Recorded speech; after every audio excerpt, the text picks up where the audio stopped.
At the center of Greek mythology is the pantheon of deities who are said to live on Mount Olympus, the highest mountain in Greece.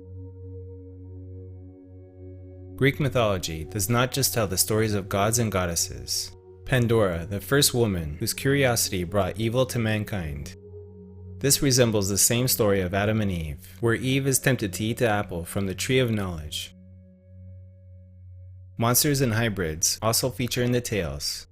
The winged horse Pegasus, and the horseman Centaur, the lion woman Sphinx, unicorns, gorgons, minotaurs, and dragons. Many of these creatures have become almost as well known as the gods, goddesses, and heroes who share their stories.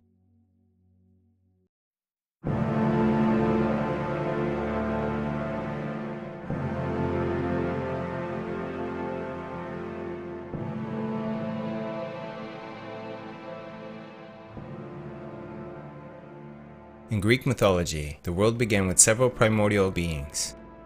First came chaos, and then came Gaia, Tartarus, Eros, Erebus, and finally Nyx. Chaos refers to the void state preceding the creation of the universe, or cosmos in Greek mythology, or the initial gap created by the original separation of heaven and earth. Personified as female, chaos was the primal feature of the universe, a shadowy realm of mass and energy from which much of what is powerful, mostly negative, and dark originated from.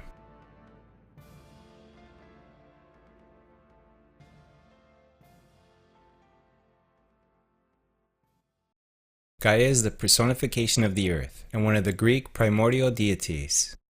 Gaia is the ancestral mother of all life, the primal Mother Earth goddess. From Gaia came Uranus, personifying the sky or heaven, from whose sexual union she bore the Titans, themselves parents of many of the Olympian gods. The one-eyed Cyclops giants, and of the Pontus, the sea, from whose union she bore the primordial sea gods.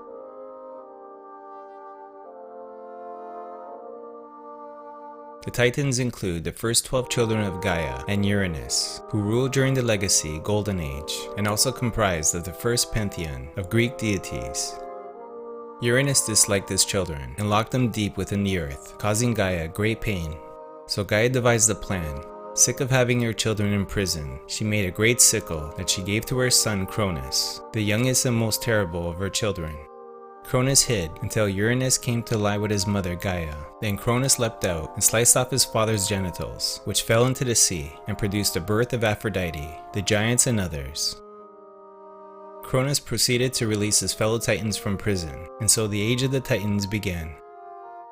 Because Cronus had learned from Gaia and Uranus that he was destined to be overthrown by one of his children, he swallowed each of the children born to him by his Titan sister, Rhea. But when Rhea was pregnant with her youngest child Zeus, she asked for help from Gaia and Uranus. When Cronus came to eat his baby Zeus, Rhea fed him a stone wrapped in swaddling clothes instead, which Cronus swallowed, tricking the Titan, and then Gaia took the child Zeus into her care. Gaia raised Zeus until he was strong enough to take on his father Cronus. The two then fought, and upon defeat, Cronus was forced to release Zeus's siblings, starting the war between the Olympus gods and the Titans. The war lasted 12 years, until Zeus freed the Cyclops and the Hecatoncheires giants, whom Cronus had imprisoned, in order to help him defeat the Titans. The Cyclops gifted Zeus his famous thunderbolt, Poseidon his trident, and Hades a hat of darkness, tipping the balance of battle. The Titans defeated were thrown into Tartarus, a prison deep within the underworld, and so began the reign of the gods. Zeus, Poseidon, and Hades decided to share the power.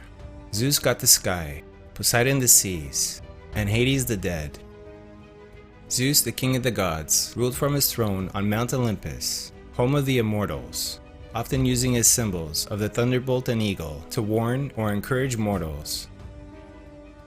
Another Titan, Atlas, was condemned to hold up the celestial heavens for eternity on his shoulders to prevent it from resuming its primordial embrace with the earth, Gaia. Other gods could be sentenced to Tartarus as well. Apollo is a prime example, although Zeus freed him later. Tartarus, god of the abyss, or underworld. In Greek mythology, Tartarus was both a primordial deity that existed before the Olympians, as well as a name to describe a region of the underworld, the abyss. As a place, it was far below than where Hades resided, and it was used as the most horrible prison. As a god, he was third in rank after Chaos and Gaia. He was the father of Gaia's child, Typhon, who is considered a monster, who would be the last to challenge the authority of Zeus. Although the kingdom of Hades was the place of the dead, Tartarus is where ferocious monsters and horrible criminals were banished, or where the gods imprisoned their rivals after a war, such as the prison for the Titans. According to Plato's Gorgias, Tartarus is where souls are judged after their death, and where the wicked receive divine punishment. Some accounts say that the distance between Tartarus and Hades was the same between the earth and the heaven. Eros, the god of love. Eros, meaning desire, is the Greek god of love. His Roman counterpart was Cupid. Normally he is depicted as one of the children of Aphrodite, however sometimes he is also described as one of the primordial gods. Eros was variously depicted as either a beautiful youth or a mischievous boy who embodies sexual power and a profound artist. Eros is most commonly represented with a bow and an unlimited number of arrows, which he uses to overpower and incite erotic feelings in any mortal or god. Once, he accidentally scraped himself with an arrow, and that's how he fell in love with Psyche, who will later become his wife for eternity.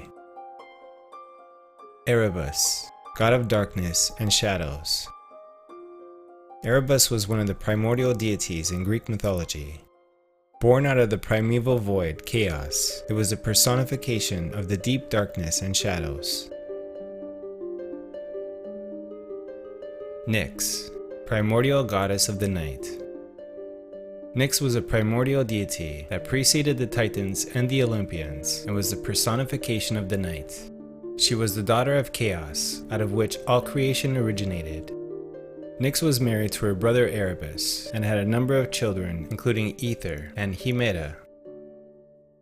Hesiod says that Nyx's daughter Hemeta, the day, left Tartarus just as Nyx the night entered it, continuing cyclically.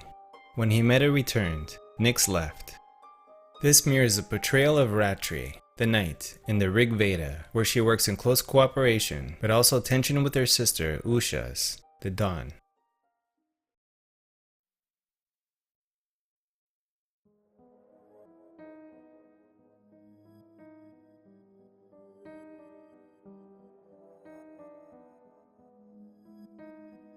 Medusa is one of the most well-known and talked about beings from ancient Greek mythology that we have ever heard of. Hunted by many warriors that wished to claim the prize of her head, many tried, and many have failed. It was said that men who gazed upon her eyes would turn to stone instantly. Medusa was one of the three Gorgon sisters, daughters of the sea gods, Phorkys and Ceto.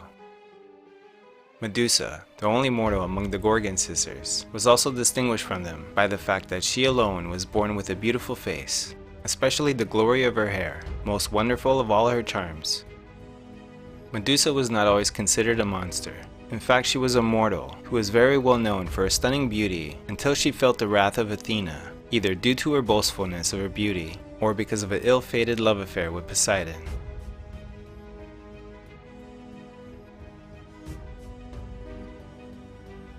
Her name meant guardian or protectress, and her story shows the potential cruelty that the Greek gods can have. Transformed into a vicious monster with snakes for hair, she was killed by Perseus, who used her still potent head as a weapon before gifting it to Athena. Medusa was a priestess to the goddess Athena, the virgin goddess of wisdom and battle.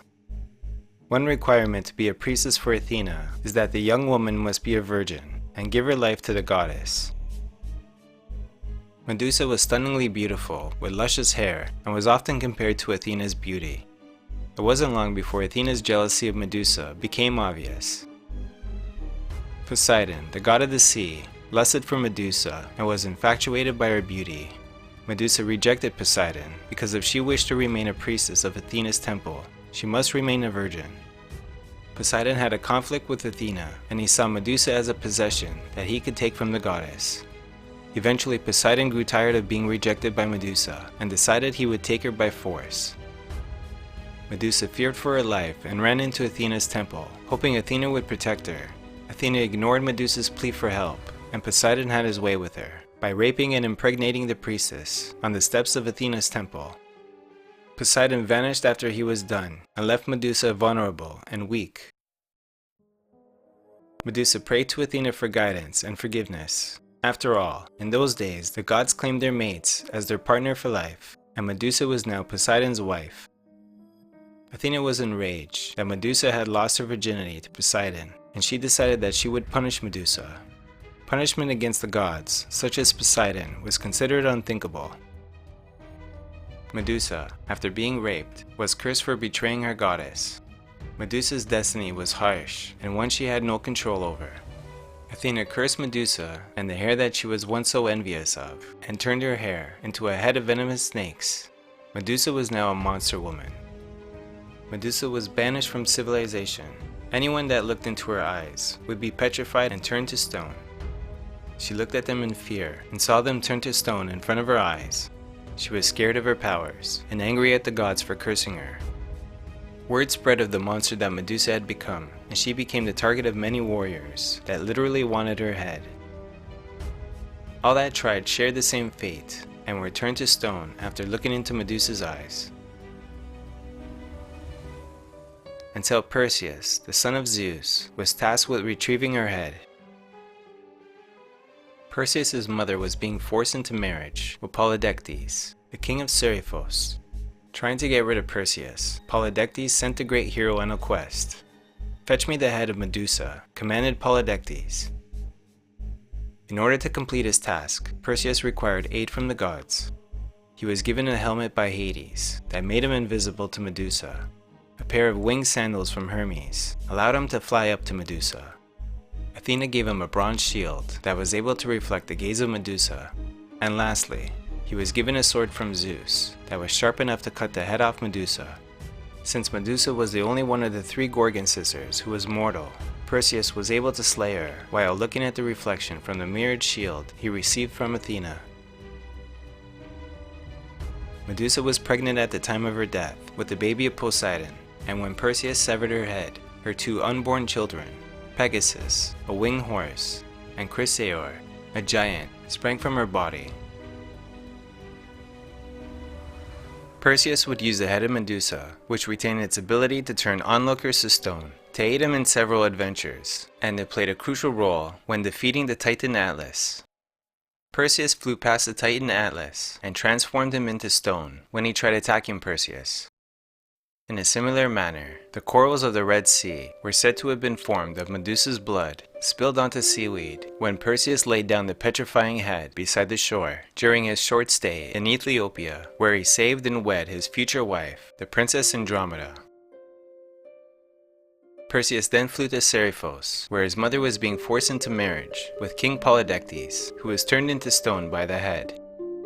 Then Perseus handed over the head of Medusa to the goddess Athena, who then placed it on her shield.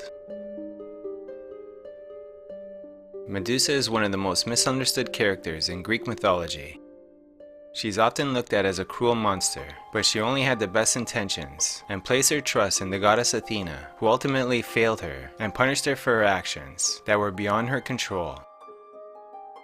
Medusa was a loyal woman who spent her youth training to become a priestess to the goddess she worshipped and believed was the strongest of all the Olympians. So in a twisted series of events, Medusa fulfills her role of protecting Athena.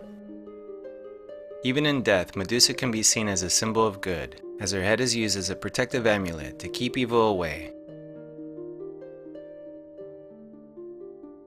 Medusa's story shows us that even the gods are prone to the sins that they heavenly provide themselves above.